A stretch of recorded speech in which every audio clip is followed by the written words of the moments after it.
now in order to produce music.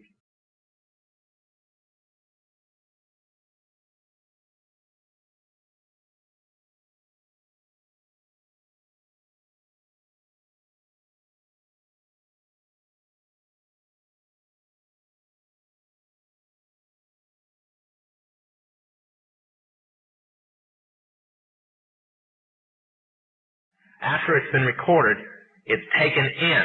This is why a master's cut months in advance before it's released. On the full moon, it's taken in to a temple room about the size of this auditorium that is in every one of the major music companies, behind locked doors up in the executive offices. And it's placed on an altar sitting in the north of the room, and a pentagram engraved in the floor.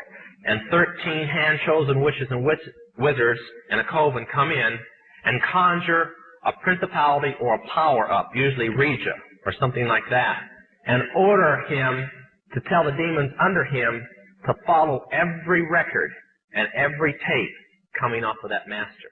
If that's too hard for you to believe, I'm sorry. That's why they do it.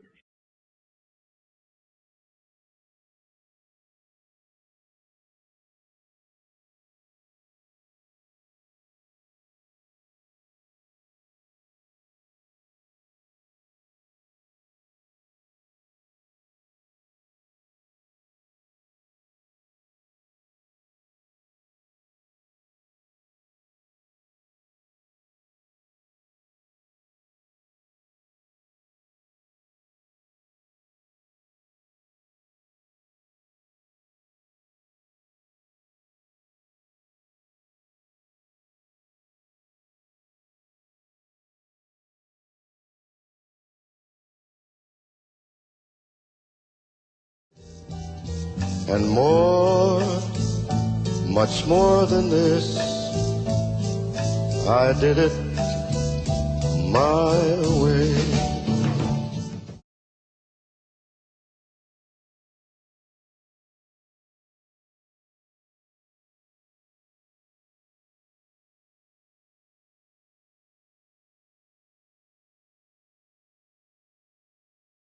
Hailed as one of history's Wolfgang Amadeus Mozart, a Freemason himself, composed a symphony, which was an open display of Freemasonry. The symphony is based on a story taken from Egyptian mythology of Isis and Osiris. The pagan rites of ancient Egyptian mythology form, through the Kabbalah, one of the fundamental aspects of Freemasonry.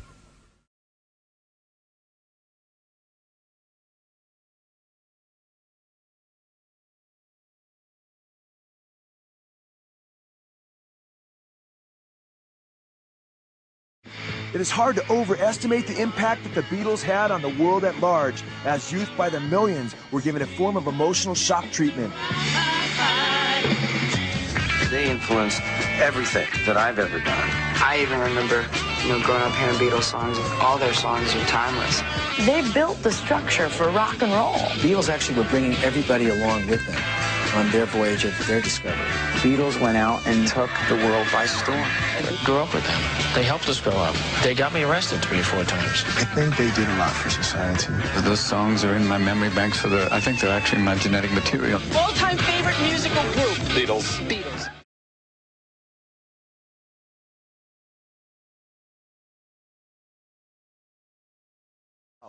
When you go back and listen to Sgt. Pepper's, they were brilliant.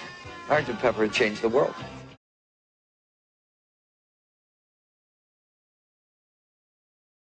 You notice that, again, there's an audience that is there. Ringo Starr made a statement about it. He said that they are people that they highly admired and respected.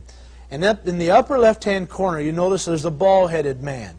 That man just so happens to be a guy named Aleister Crowley.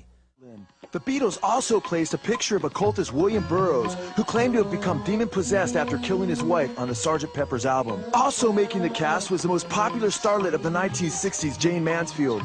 Mansfield was a high priestess in Anton LaVey's Church of Satan. Mansfield admitted to using her Satanism to both seduce and gain worldwide fame. The Beatles also placed a slew of Eastern gurus on the album. Incredibly, one of the people who was to be pictured on the album as part of the Beatles Club was none other than Adolf Hitler. Hitler was yanked presumably because he was considered too controversial to appear on the album. Hitler's picture can be seen on the sidelines just prior to the shooting of the album cover. It has been well documented that Nazism was rooted in the occultic teachings of Madame Blavatsky and others. Aleister Crowley claimed that Hitler was his disciple and was seeking to implement the teachings of the Book of the Law through his policies of the triumph of the will. And of course, as we have noted on the top left, we find the picture of none other than Aleister Crowley.